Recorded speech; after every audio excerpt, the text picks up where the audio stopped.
ഉരുളക്കിഴങ്ങ് വെച്ചിട്ട് നല്ലൊരു സ്നാക്കിൻ്റെ വീഡിയോ ആയിട്ടാണ് ഞാൻ വന്നിട്ടുള്ളത്. വളരെ എളുപ്പത്തിലും എന്നാൽ ടേസ്റ്റി ആയിട്ടുള്ള ഒരു സ്നാക്കാണ് ഞാൻ ഇപ്പോൾ ഇവിടെ ഉണ്ടാക്കാൻ പോകുന്നത്. അപ്പോൾ എന്താണെന്ന് നമുക്ക് കണ്ടു നോക്കാം. അതിന് മുന്നായിട്ട് നിങ്ങൾ ആദ്യമായിട്ടാണ് എൻ്റെ ചാനൽ വിസിറ്റ് ചെയ്യുന്നുള്ളതെങ്കിൽ പ്ലീസ് ഒന്ന് സബ്സ്ക്രൈബ് ചെയ്ത് സപ്പോർട്ട് ചെയ്യണേ. അപ്പോൾ നമുക്കതിനായിട്ട് ഞാനിപ്പോൾ ഇവിടെ ഒരു ഉരുളക്കിഴങ്ങാണ് എടുത്തിട്ടുള്ളത്. ഇതിൻ്റെ തൊലിയൊക്കെ നമുക്കൊന്ന് നീക്കം ചെയ്യണം. നല്ലവണ്ണം കഴുകിയിട്ട് ഇതിൻ്റെ സ്കിന്നൊക്കെ നീക്കം ചെയ്തിട്ട് വരാം. ഇങ്ങനെ സ്കിന്നെല്ലാം പോയി കിട്ടിയിട്ടുണ്ട്. ഇനി നമുക്കിതിനൊന്ന് ഗ്രേറ്റ് ചെയ്തെടുക്കണം. ഇതേപോലത്തെ ഗ്രേറ്റർ കൊണ്ട് ഒന്ന് ചിരണ്ടി എടുത്താൽ മാത്രം മതി. എളുപ്പത്തിൽ തയ്യാറാക്കാൻ പറ്റുന്നതാണ് ഇത്. നമുക്കിത് ഗ്രേറ്റ് ചെയ്തെടുക്കാം. ഇതേപോലെ ഗ്രേറ്റ് ചെയ്ത് എടുത്തിട്ടുണ്ട്. ഇനി നമുക്ക് ആവശ്യമുള്ളതിലോട്ട് ചെറിയൊരു കഷ്ണം സവാളയാണ്. പിന്നെ എരിവിനായിട്ട് 2 പച്ചമുളകാണ് ഞാൻ എടുത്തിട്ടുള്ളത്. നിങ്ങളെ എരിവിന് അനുസരിച്ചിട്ട് പച്ചമുളകും ചേർത്ത് കൊടുക്കാവുന്നതാണ്. പാൻ സ്റ്റൗവിൽ വെച്ചിട്ട് ചൂടാകുമ്പോഴത്തേക്കും അതിലോട്ട് 1 ടീസ്പൂൺ നെയ്യ് ഒഴിച്ച് കൊടുക്കുക. നെയ്യ് നല്ലവണ്ണം ഇതേപോലെ ഒന്ന് മെൽറ്റായിട്ട് വരുമ്പോഴത്തേക്കും നമുക്ക് നേരത്തെ തയ്യാറാക്കി വെച്ചിട്ടുള്ള ഉരുളക്കിഴങ്ങും പച്ചമുളകും ഇതിലോട്ട് ഇട്ട് കൊടുക്കാം. അതോടൊപ്പം തന്നെ ഈ സവാളയും ചെറിയ കുഞ്ഞു കഷ്ണം സവാള മതി കേട്ടോ, കൂടുതൽ വേണ്ട. എല്ലാം കൂടി ഒന്ന് മിക്സ് ചെയ്തിട്ട് നമുക്കിതൊന്ന് വാട്ടിയെടുക്കണം. അപ്പോൾ ഇതിൻ്റെ വെള്ളമൊക്കെ ഒന്ന് വറ്റി വരും. അതുവരെ നമുക്ക് ഇങ്ങനെ ഒന്ന് ആക്കി കൊടുക്കാം. ഇതൊന്ന് വാടി വരട്ടെ. ചെറിയ തീയിലിട്ടിട്ട് ഒന്ന് വേവിച്ചെടുക്കണം. ഇങ്ങനെ ഗ്രേറ്റ് ചെയ്താൽ പെട്ടെന്ന് നമുക്കിതിനെ വെന്ത് കിട്ടുള്ളൂ. ഇനി നമുക്കൊരു കളർ മാറി തുടങ്ങുമ്പോഴത്തേക്കും ആവശ്യമുള്ള ഉപ്പ് ചേർത്ത് കൊടുക്കാം. എന്നിട്ട് ഒന്നും കൂടി മിക്സാക്കിയതിന് ശേഷം നമുക്ക് ഇതിൽ തീ ഓഫ് ചെയ്തിട്ട് മാറ്റി വെക്കാവുന്നതാണ്. മസാലയൊക്കെ റെഡി ആയിട്ടുണ്ട്. നമുക്കിനി പാനിൽ നിന്ന് മറ്റൊരു പാത്രത്തിലോട്ട് മാറ്റാം. നമുക്കൊരു പാത്രം എടുക്കാം. അതിലോട്ട് 1 കപ്പ് മൈദാപ്പൊടി ഇട്ട് കൊടുക്കാം. ഞാനിപ്പോൾ ഇവിടെ 1 കപ്പാണ് എടുത്തിട്ടുള്ളത്. ഒരു ഉരുളക്കിഴങ്ങിന് ആവശ്യമുള്ള ഉപ്പ് ചേർത്ത് കൊടുക്കാം. ഇനി നമുക്ക് ഇതിലേക്ക് ആവശ്യമുള്ളത് നല്ല തിളച്ച വെള്ളമാണ്. 1 കപ്പിന് 1/2 കപ്പ് വെള്ളമാണ് ആവശ്യമുള്ളത്. എത്രയാണോ നിങ്ങൾ പൊടി എടുക്കുന്നത് അതിൻ്റെ നേർ പകുതി വെള്ളം എടുത്താൽ മതി. നല്ല തിളച്ച വെള്ളം എടുക്കാൻ ശ്രദ്ധിക്കണം. അപ്പോൾ ഞാനൊരു കപ്പിന് 1/2 കപ്പ് വെള്ളമാണ് എടുത്തിട്ടുള്ളത്. എല്ലാം ഇതിലൊഴിച്ച് കൊടുത്തിട്ട് നല്ലൊരു ഡോ ആക്കിയിട്ട് മാറ്റാം. ഇതിന് ചൂട് പോയതിന് ശേഷം ഇളം ചൂടോടെ തന്നെ നമുക്കിതൊന്ന് കുഴച്ചെടുക്കണം.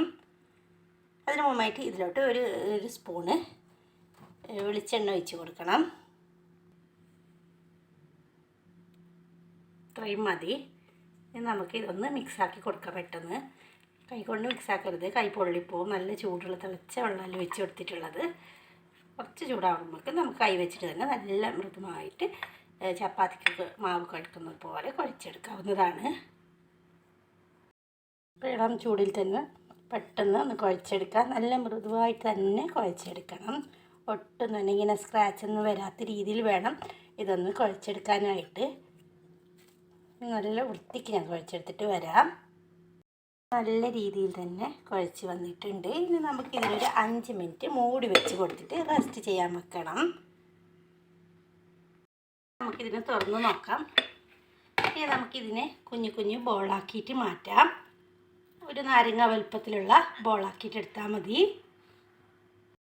5 ബോൾ കിട്ടിയിട്ടുണ്ട്. നമുക്കിതിനൊന്ന് പരത്തിയെടുക്കണം. ടോപ്പിൽ കുറച്ച് പൊടി വിതറിയതിന് ശേഷം നമുക്ക് ഇത് ഒന്ന് പരത്തിയെടുക്കാം. പരത്തിയെടുത്തിട്ടുണ്ട്. എത്രത്തോളം തിന്നാക്കാൻ പറ്റുന്നോ അത്രയും തിന്നാക്കിയിട്ട് വേണം ഒന്ന് പരത്തിയെടുക്കാനായിട്ട്.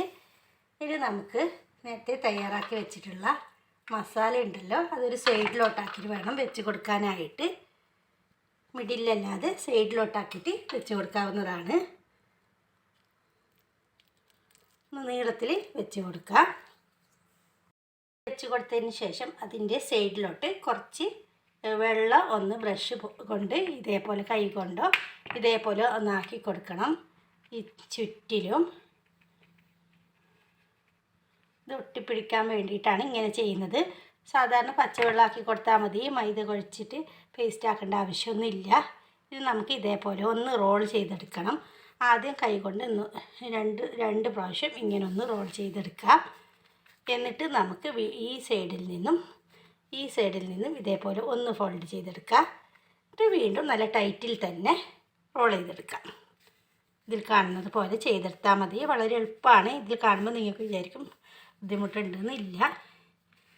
ഇതേപോലെ ഒന്ന് എടുത്താൽ നമുക്ക് നല്ലൊരു റോള് റെഡിയായി കിട്ടിയിട്ടുണ്ട്. ഞാൻ പറയാൻ പോകുന്ന കാര്യം തികച്ചും ഓപ്ഷണലാണ്. നമുക്ക് ഫ്രൂട്ടൊക്കെ കൊണ്ടുവരുമ്പോൾ ഇതേപോലത്തെ സാധനം കിട്ടാറുണ്ടല്ലോ. അപ്പോൾ അത് നല്ല വൃത്തിയാക്കിയതിന് ശേഷം നമുക്ക് ഈ റോള് കയ്യിലുണ്ടെങ്കിൽ ഇങ്ങനെ ഒന്ന് ചുരുട്ടിയെടുക്കുക. അപ്പോൾ ഇതിൻ്റെ ഡിസൈൻ ഇതിൻ്റെ പുറത്ത് വരുന്നതായിരിക്കും. നല്ല ടൈറ്റിൽ തന്നെ ഒന്ന് ചുരുട്ടിക്കൊടുത്താൽ മതി. കണ്ടല്ലോ, ഇതിൻ്റെ ഡിസൈൻ ഇതിലോട്ട് വന്നിട്ടുണ്ട്. ഞാൻ പറഞ്ഞപ്പോൾ ഇത് ആക്കണമെന്ന് നിർബന്ധമൊന്നുമില്ല. കാണാനൊരു ഭംഗിക്ക് വേണ്ടിയിട്ട് ഇങ്ങനെ ചെയ്തതാണ്. ഒരു ഗസ്റ്റൊക്കെ വരുമ്പോൾ ഒരു വെറൈറ്റി ആയിക്കോട്ടെ എന്ന് വിചാരിച്ചിട്ടാണ് ഇങ്ങനെ ചെയ്തെടുത്തിട്ടുള്ളത്. അങ്ങനെ ബാക്കിയുള്ള 4 ബോൾസും നമുക്ക് ആ മസാലയിൽ ഇങ്ങനെ 4 പോർഷൻ ആക്കിയിട്ട് മസാല വെച്ച് കൊടുത്താൽ വളരെ എളുപ്പത്തിൽ ഇതേപോലെ ആക്കിയെടുക്കാം. ഇനിയിപ്പോൾ 4 എണ്ണം ഞാൻ ആക്കിയിട്ട് വരാം. ഒരു പാനിലോട്ട് 1/2 കപ്പ് വെളിച്ചെണ്ണ ചൂടാക്കാൻ വെക്കാം. 1/2 കപ്പ് മാത്രം മതി വെളിച്ചെണ്ണ. നല്ലവണ്ണം ഒന്ന് ചൂടായി വരണം. കണ്ടല്ലോ, അങ്ങനെ 5 എണ്ണം ഇവിടെ റെഡി ആയിട്ടുണ്ട്. ഇനി നമുക്ക് ആ ഓയിലിട്ടിട്ട് ഒന്ന് ഫ്രൈ ചെയ്തെടുക്കാം.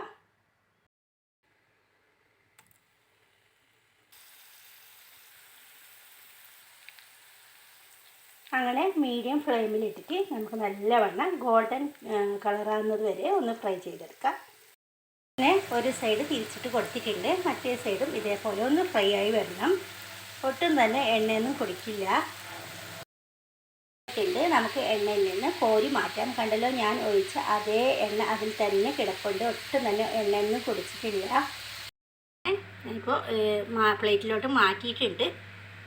കണ്ടാൽ തന്നെ ആർക്കും മനസ്സിലായില്ല ഇതിൻ്റെ അകത്ത് ഫില്ലിങ് എന്താണെന്നൊക്കെ. ഒരു വിരുന്നൊക്കെ ഉണ്ടെങ്കിൽ എളുപ്പത്തിൽ തയ്യാറാക്കാൻ പറ്റിയ വീട്ടിലുള്ള സാധനങ്ങൾ മാത്രം മതിയല്ലോ. ഒരു മൈദാപ്പൊടിയും ഉരുളക്കിഴങ്ങ് ഉണ്ടെങ്കിൽ തയ്യാറാക്കാൻ പറ്റുന്നതാണ്. അപ്പോൾ എല്ലാവരും ഒന്ന് ട്രൈ ചെയ്ത് നോക്കണം. ഇഷ്ടമായ വീഡിയോയിലേക്ക് തരാനും അടുത്തുള്ളവർക്കൊരു ഷെയർ ചെയ്യാനും മറക്കരുത്. ഞാനൊന്ന് പൊളിച്ച് കാണിച്ചു തരാം. നല്ല പുറത്ത് ക്രിസ്പിയും അകത്ത് നല്ല സോഫ്റ്റ് ആയിട്ടുള്ള ഒരു സ്നാക്കും കൂടിയാണ്. കെച്ചപ്പിൻ്റെയൊക്കെ കൂടെ കഴിക്കാനായിട്ട് നല്ല ടേസ്റ്റാണ്. തീർച്ചയായും എല്ലാവരും ട്രൈ ചെയ്ത് നോക്കണം. Thank you.